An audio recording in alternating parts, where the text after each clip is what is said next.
Well, thank you so much. It's exciting to be here again and speak with you about some simple strategies for getting healthy meals on the table in less time, with less stress, and for less money.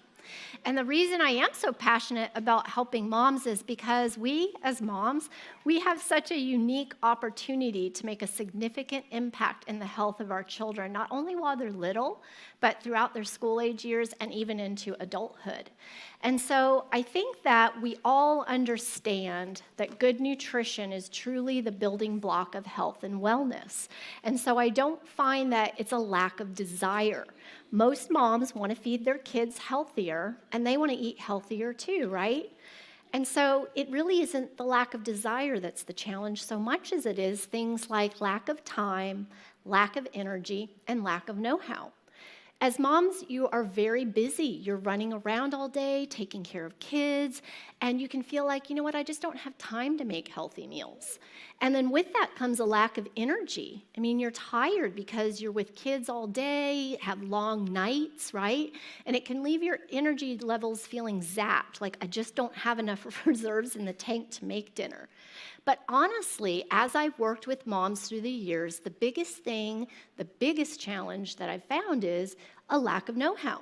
And that's because a lot of us have grown up in homes where we weren't specifically taught how to cook, how to meal plan, and make a food budget. And so we're kind of just flying solo, trying to figure it all out on our own. And that was certainly the case for me. In fact, if we look at this picture up here, it kind of blows me away because I have adult children now. This is a picture from my oldest son's wedding. He just got married to his beautiful bride back in September. But it seems like just yesterday they were little. And in fact, if we were to rewind and go back in time, when my kids were little, you would find me probably standing in front of my pantry like this, around 4:30 or 5 o'clock, trying to figure out what in the world am I going to make for dinner. Can anybody relate to that? I mean, it is the worst time of day to be thinking about what's for dinner. The kids are acting up, you're tired, dad's rolling in the door, and here you are standing in front of the pantry or the fridge hoping for some kind of divine inspiration on what can I make for dinner. And then if you do get an idea, you're like, yes, I know what I'm going to make. You start pulling the ingredients out of the pantry, only to find one of the key ingredients is missing. So now what do? Right? You got to either pile all the kids in the car, go to the grocery store, ask your husband to do it, and let's face it, he's not any more excited about that idea than you are. Or you just say, you know what, forget it. I'm just going to call for a pizza, I'm going to order DoorDash. And so it's not really that it's a lack of desire or good intentions to want to feed our families healthier. Really what it is we haven't teed ourselves up with some strategies and methods to make that whole process a lot easier. And so again, that's where I was at, and it got to the point where I said, you know what, this is ridiculous. There's got to be an easier way. And that's when I discovered meal planning. And so with meal planning, you're basically thinking ahead of time of what am I going to make for dinner so that you can purchase and have all the ingredients on hand so that when 4:30 or 5 o'clock rolls around, you're not thinking, what am I going to make for dinner? You already know what you're going to make, and you know that you have everything that you need to make it. And the best part is, not only we're going to talk about how to meal plan this morning, we're going to talk about some kitchen time-saving strategies this morning. So not only do you know how to meal plan, hopefully by the time we leave, and you also understand the benefits of meal planning so that you stick with it. But you're going to have some time-saving strategies to go along with your meal planning so that it makes the whole process easier. So unless you're thinking, I'm still not sure I want to invest all this time in meal planning, it doesn't seem like maybe it would be a whole big change or a big benefit, I do want to talk about just a few of the benefits with you. And the benefits include time and money, stress, and it really helps you with your healthy living goals. So with time, if you meal plan, it takes a little bit of time up front, but how it saves a lot of time down the road is because you don't have to make multiple trips to the grocery store. In fact, I was talking to one mom who said, I've been doing the meal planning since your last talk last year, and I only go to the grocery store once a month. And that can be a huge change because a lot of us, or not once a month, I'm sorry, once a week. Once a week. Once a week. Once a week. Once a month would be, I'd be like, come on up here and teach us because, but once a week is doable. Going once a week. Okay, so apologize, rewind. So it saves you time from those multiple trips to the grocery store, but it also saves you time because you'll be able to, in knowing what you're going to make, put some time-saving strategies in place. Again, we're going to talk about those in a minute. A big thing meal planning does, huge, is it saves you money. And that's because when you know what you're going to make, it does two things. Number one, it helps you avoid impulse purchasing. And number two, it helps you buy just the things you need so that you're not wasting food. So again, picking on myself as the example, before I started meal planning, how I would grocery shop is I would just go to the grocery store and go up and down the aisles, putting the same old things in the cart, plus whatever looked good, right? And then I had all these great plans of what I was going to do with it in my mind, but it somehow never really translated to reality.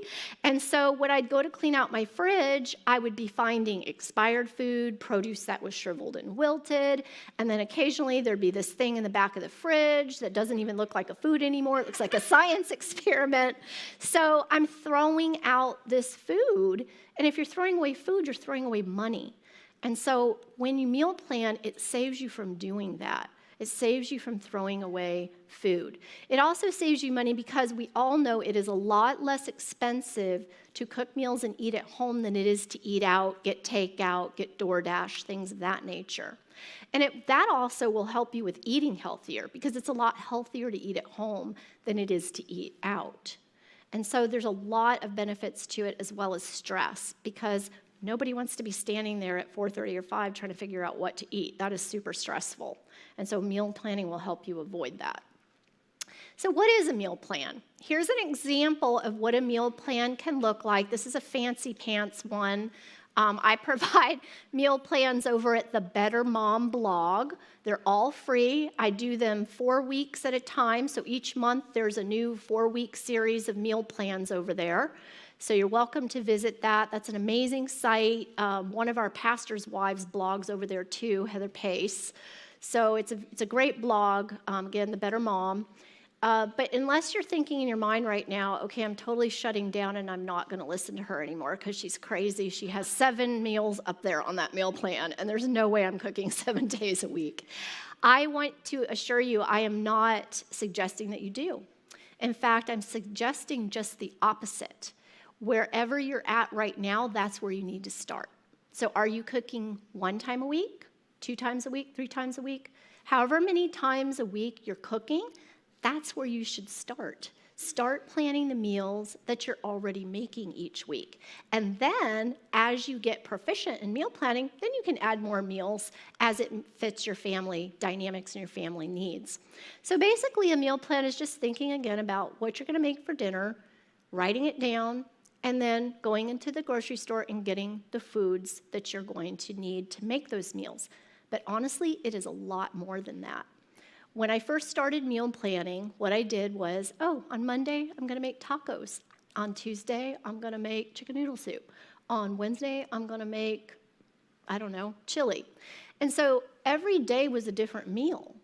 And that's great if you have unlimited time to just cook a meal from scratch every single day.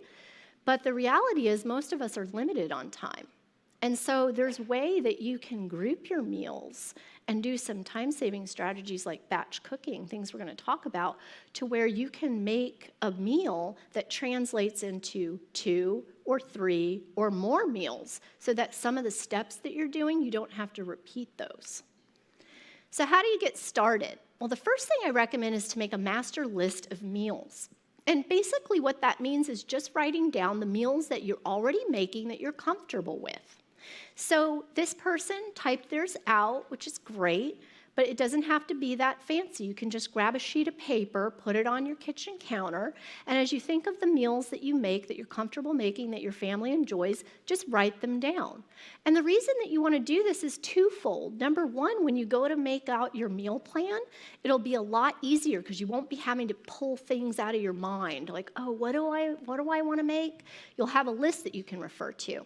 Second, when we get back to talking a little bit later about some of these time-saving strategies, like grouping meals, and you make some chicken and you go, what else can I do with that chicken? Well, guess what? If you have a master list of meals, that master list of meals will make it a lot easier to see all the chicken recipes that you're comfortable making, so you know how to use more of that food that you just made. The other thing about meal planning that is helpful is it does allow you to prep ahead. And so prepping ahead, most of us have done this in some shape or form before. It simply is doing a couple steps ahead of time so that when you go to put the meal together, you don't have to do all the steps all at one time. And so some things that you can do when you're prepping ahead are things like cutting up meats, putting them in marinades, cutting up salad fixings. Sorry, I have a little bit of Southern in me. It's fixins. And you can also do things like make sauces and marinades, and you can even do things like make rice ahead of time. Those are things that you can do ahead of time to make getting dinner on the table a lot faster. And it doesn't mean that you have to have an entire prep day where we're talking hours of blocks of time. You can do it in little chunks and increments of time. So 15 minutes here, 20 minutes there, 5 minutes here, while the kids are napping, while the kids are playing, right? You can ask a friend, or you can ask a neighbor or your husband, hey, do you have 15 minutes where you could watch the kids while I do a little meal prep? And I'm sure your husband would be super jazzed about that, right? Like, whoa, you're going to start making some homemade meals? Cool, I'll watch the kids. And something that I like to do is a little productivity thing where I set the timer. And there's just something about setting the timer. I think if any of you have a somewhat competitive spirit, it's like you're playing beat the clock with yourself, and it helps me stay focused. So you'd be shocked at how many things that you can get done in 15 minutes if you set the timer. I do that for house cleaning too sometimes, especially when I'm not feeling motivated, is just set the timer and see how many tasks you can get done. It's great. And so with prepping ahead, we're not talking about large chunks of time, although if you do have an hour on a Sunday, great, take advantage of it. But even all those little 5, 10, 15 minutes, it all adds up to at the end of the day when you're tired and feeling a little bit less motivated, you'll have some of the steps done so dinner comes together a lot more quickly. So now is the favorite part of my presentation, and that is the cook once, eat twice or more. And so basically what we're going to be talking about are some methods to maximize your time and efficiency in the kitchen so that what you're doing translates to multiple benefits. So we're going to start first with talking about leftovers because everyone knows about leftovers, right? It's super simple. You make extra portions of dinner, you put it in the fridge, you take it out, you reheat it, boom, you've got dinner again, right? The problem with leftovers is most of you probably have someone in your family, and it might even be you, who doesn't like leftovers. I don't want to eat the same exact thing all over again, okay? Even if it's 3 or 4 days later, you might not want to eat the same thing all over again. Well, that's fine. There's some tricks you can do, like repurposing your leftovers. And one of them that's super easy, you've probably even done it before, is if you make tacos and you have the extra taco stuff, and then you pull it out of the fridge and you make a taco salad, right? That, in a nutshell, is repurposing your leftovers. It doesn't feel like you're eating the exact same thing again. But you can even get fancier. Like, we like to make slow cooker chili. And it's super easy. Pop all of the ingredients in the slow cooker, and it makes a huge batch, which is awesome. But my family, I do have people, and I won't name any names since this is being recorded, but you know who you are.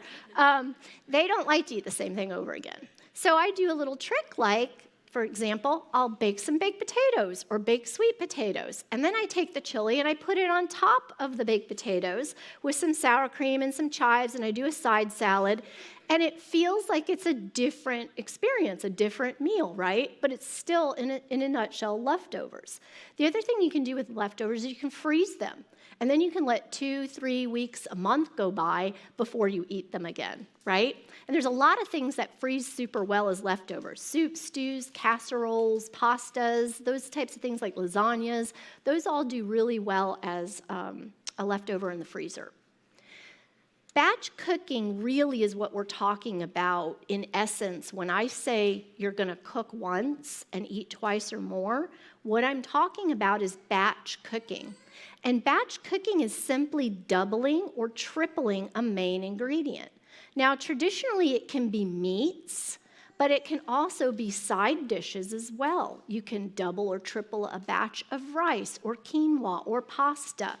And the reason you want to do that is think about the time that it takes to cook. So you've got the prep time, the cooking time, and everybody's favorite, the cleanup time. So why repeat that multiple times? If you're going to cook grilled chicken, for example, how much longer would it really take to grill 2 or 3 pounds of chicken versus 1, right? And what you can do is if you do that, if you say, I'm going to grill 2 or 3 pounds rather than 1, you can use the chicken for dinner that night for whatever it was you were planning to serve.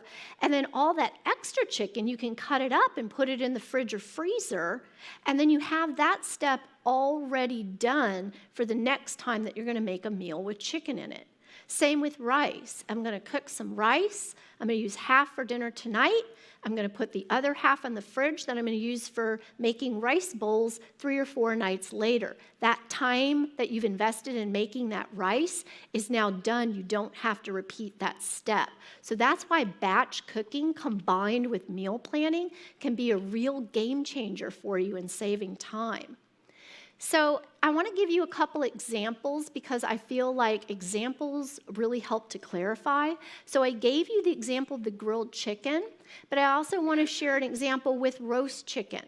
And so I like to roast my chickens in my slow cooker. If you put a few little potatoes in the bottom to kind of lift it, and then you just let it cook, like convection style, it turns out really good in your slow cooker, and it's very hands-off.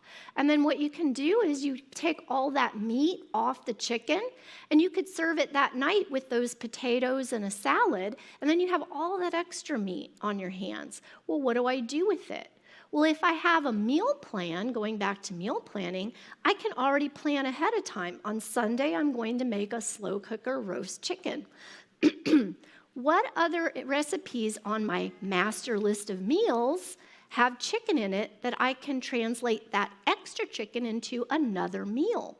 And so, for example, up here on the screen, I have some of my family's favorite chicken recipes. So let's say I decided that on Wednesday on my meal plan, I was going to put down chicken pesto pasta. So I could go to the grocery store and I could run into Trader Joe's and I could get pre-prepared pesto. And then during my prep time, I could make the pasta and stick that in the fridge. So think about how easy that dinner would come together. I would be pulling out the pre-cooked chicken from Sunday's meal, the pre-prepared pesto I bought at Trader Joe's, and the pre-cooked pasta that I did on Monday afternoon while I was, cleaning something, and I was boiling pasta. And that meal would come together in less than 10 minutes. Throw it all in a skillet, heat it up, it's done. So now you can see how some of the elements are starting to fit together between the meal plan, the master list of meals, and time-saving things like batch cooking. Freezer meals. That's another way you can save time. Now, there's lots of ways to do freezer meals. I was looking on the internet this weekend, and there's a lady that makes 10 freezer meals in 3 hours, and then she has them all in her freezer. And I thought, hey, that's totally awesome, but I don't have 3 hours, and that's not efficient for me. But the way I do freezer meals, doesn't mean it's the perfect way or the right way, but it works for me, is I do freezer meals more naturally. And so what I do is if I have a meal that makes a great freezer meal, I just do dinner for that night and the freezer meal for later. So again, an example. One of our favorite recipes is slow cooker sweet and spicy chicken. It's super easy. It just has 3 elements. It has chicken, vegetables, and a sauce. And so I'll have my cutting board, and I'll have my slow cooker on one side, and I'll have a freezer-safe container on the other side. And so I'll start with my vegetables. I'm doubling this, right? I cut all my vegetables, half go in the slow cooker, half go in the freezer-safe container. Cut up my chicken, half goes in the slow cooker, half goes in the freezer-safe container. I think you can see where I'm going with this. I've doubled the sauce. Half the sauce goes in my slow cooker, the other half in my freezer-safe container. Grab the lid for my freezer-safe container, write what it is, slow cooker, sweet and spicy chicken, pop the lid on, stick it in the freezer, pop the lid on my slow cooker, turn it on, clean up, boom. Now I have 2 meals, one for tonight, one for the future. And you can do that over and over again, so that way you're still stacking up those freezer meals in the freezer, but you're not having to spend 3 hours of time to do it. Does that make sense? So that's a great way to build up meals in your freezer for days when you don't have a lot of time. So back to grouping meals again. So grouping meals really is considering what recipes on your master list of meals contain the same ingredients. So that way when you go to make out your meal plan, you can be more efficient with your time. Again, I like examples. I learn best by visuals and examples. So I'm going to take us back to the meal plan so that hopefully you can see this on the screen and we can talk about what grouping meals looks like in real time. So if you look at Sunday, I'm going to do a pulled pork in my slow cooker. And I'm going to double that up so that I have extras so that I can actually get 3 meals out of that. So with the extras, on Tuesday, I'm going to do barbecued pork sliders using the meat from Sunday. And then on Friday, I'm going to do pork mango bowls, using the meat again from Sunday. So you can see how I've now grouped these meals together so I can spend less time, but I still get a meal on the table. And then you can also do it with rice. For instance, if I make the cilantro rice on Wednesday for the steak wraps, I can triple that and use it on Thursday for the chicken verde with rice, and then also on Friday for the rice bowls. So again, I'm not having to repeat these same steps. I've done it once for multiple recipes. So if you take a look at Monday, you can see instead of just grilling the steaks for Monday night's dinner, I grilled extra steaks. So that way on Wednesday, you can see my little recipe note. All I have to do is reheat the steak in the sauce, and then boom, I've got dinner done. So this is where grouping meals is very, very helpful, and now you can kind of understand why that master list of meals is so important.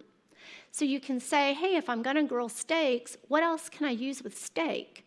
And even if you say I'm going to grill steaks, but I'm not really going to make dinner using steak the rest of the week, still grill more steak, cut it up, put it in the freezer, because that would make really easy steak burritos down the road on a night when you don't have a lot of time.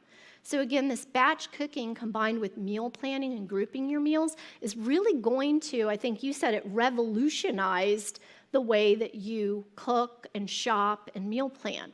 And it certainly did for me, which is why I love sharing it. So how do you get started?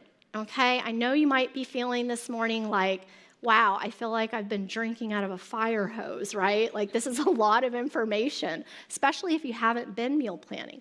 Well, the great thing is that on your tables, I put together a handout for you, and it has all of the basic information that I covered this morning so that you can go home and refresh your memory. But even better, on the back, there is a list of 20 meals you can make using 4 ingredients. And if you want that as a PDF with hyperlinks to the recipes, you can do one of 2 things. You're welcome to email me. My email's at the bottom of the sheet, and I'm happy to send that to you. I'm not going to spam you or anything like that. Or you could just assign it to your table leader, and you could say, table leader, email Kelly, and then disseminate the info to me, right? Either way is fine. Happy to give you that sheet. But I want to encourage you that the best way to get started, again, is to start where you're at. Are you cooking 1 meal, 2 meals, 3 meals? Start there. Start slow. Pick 1 or 2 of the kitchen efficiencies that you heard about, that you learned about, something that you're like, you know what, that's something I can do. I can start prepping ahead, or I can start trying to batch cook a little bit here and there. And then as you get proficient and confident, you can build your skills and go from there. So thank you so much for having me this morning. I hope you guys have some great table discussions and hope to see you again soon.